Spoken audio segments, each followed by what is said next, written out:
You don't gotta believe, cause hate is what I'm rolling on. Come on.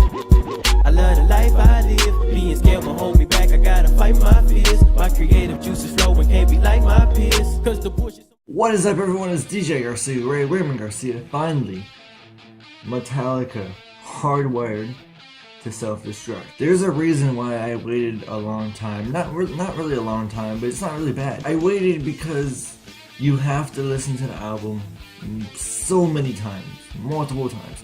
It's kind of something I noticed, and it's kind of something I don't like. But people reviewed this album like the day it came out, or the same week it came out.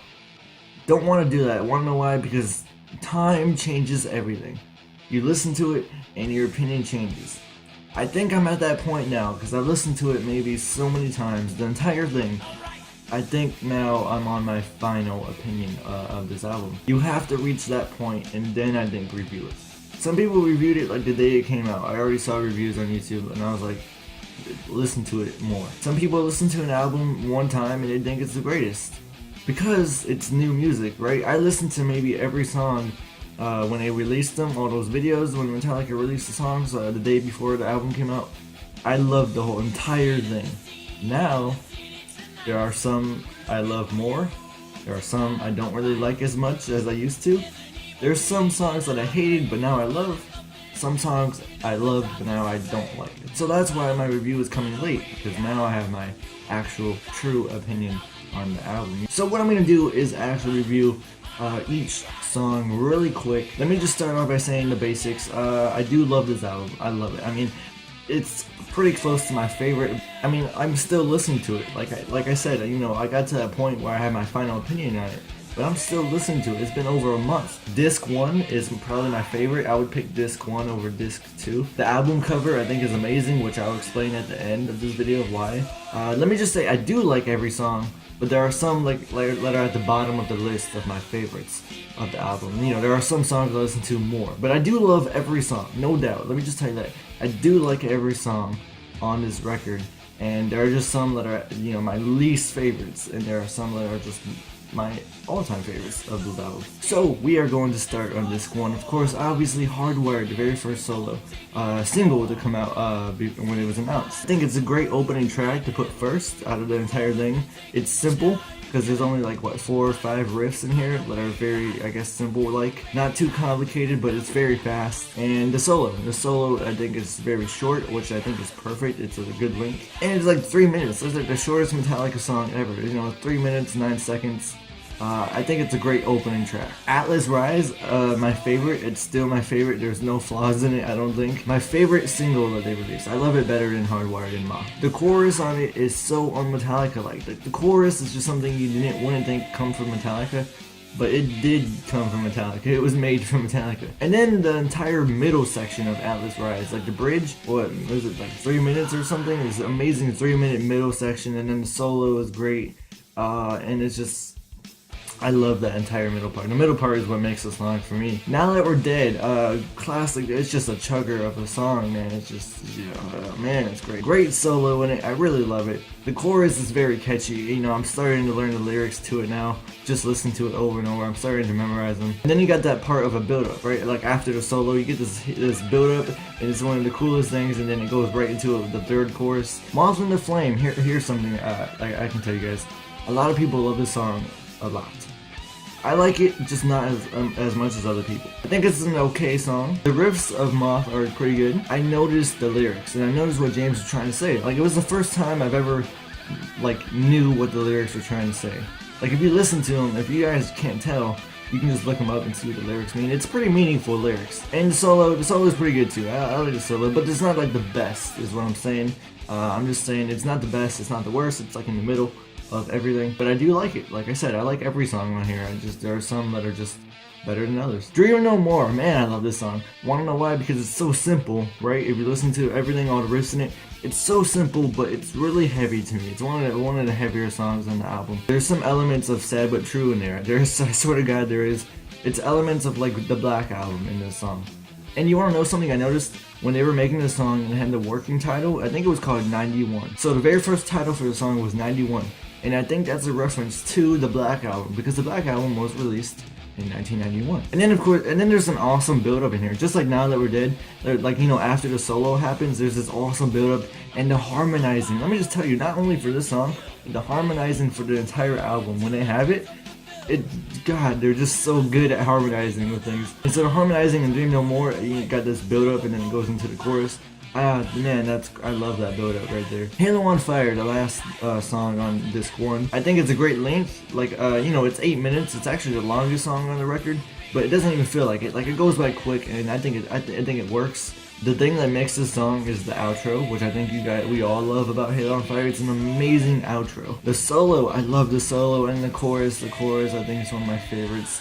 God, it's just so catchy. So now we're on to disc 2, and we start off with Confusion. This is a song that's more at the bottom of the ones that I don't like as much. I will say the best thing about this is the lyrics, and it's just very meaningful. If you guys watch the music video for it, it's very meaningful lyrics, and I love what James talks about in the song. Don't like the chorus though. I don't know why. Maybe just the way he sings it.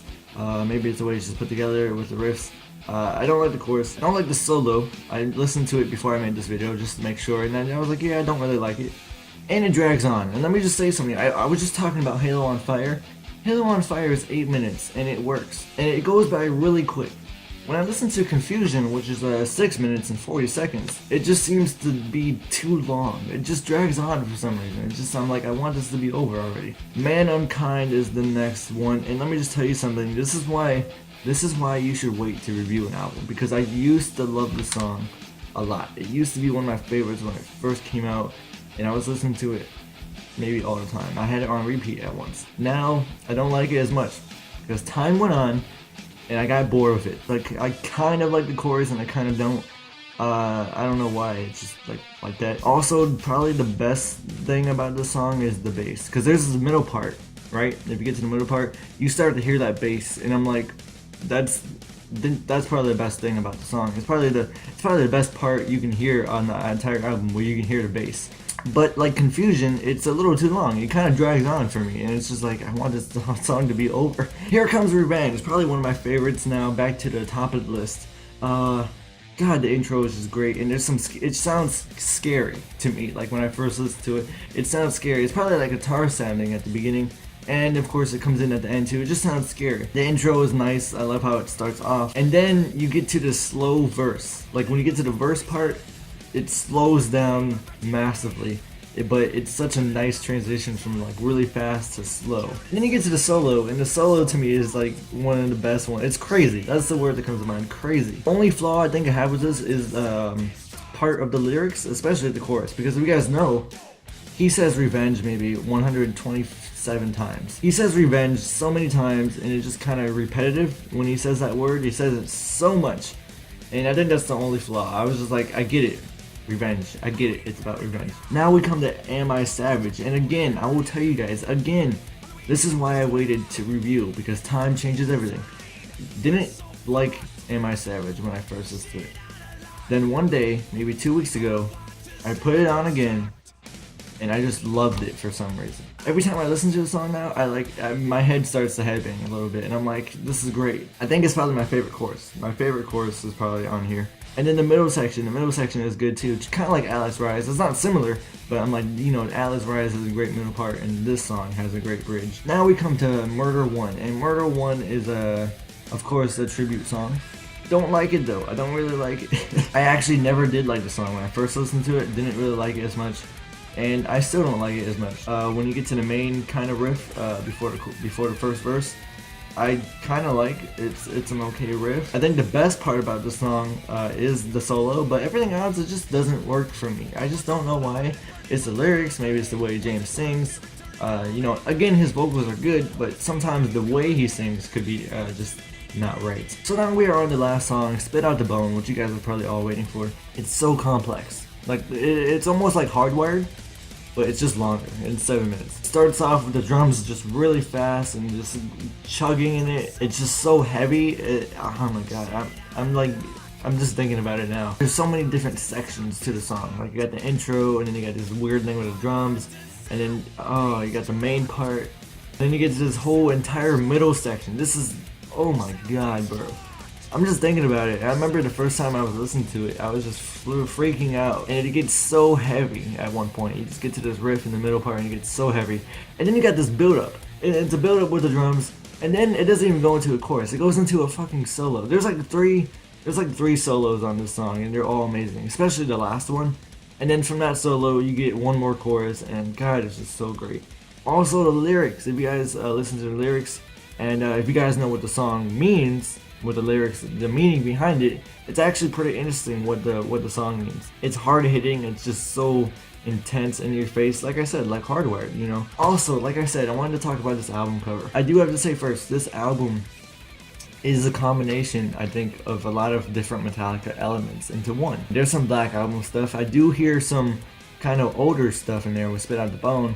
And I do hear some Death Magnetic kind of stuff. And so it's like a combination of different Metallica things into one album. Obviously you have our 4 band members into one. They're like basically one being. And I think the album cover is telling us this album is different things into one. It's just a combination of all kind of different Metallica elements. So I think this album cover is just, this isn't something that they just put on there. I think it's something there's a meaning to it, and I think that's it. And so the album cover I actually like, because of the meaning of it. So that's really my review for Metallica's Hardwired to Self-Destruct. I love this album, even though there's some dislikes and likes. I still listen to every song on the album when I listen to it. But that's really it. I hope you guys like this review. This was like my first review of like anything besides a movie. So if you guys did like my review on this album, please give this video a like. It really helps me out. Comment down below and let me know what you think about Metallica's album Hardwired to Self-Destruct. And if you want to see more on my channel, please subscribe and I will see you in the next video. Goodbye.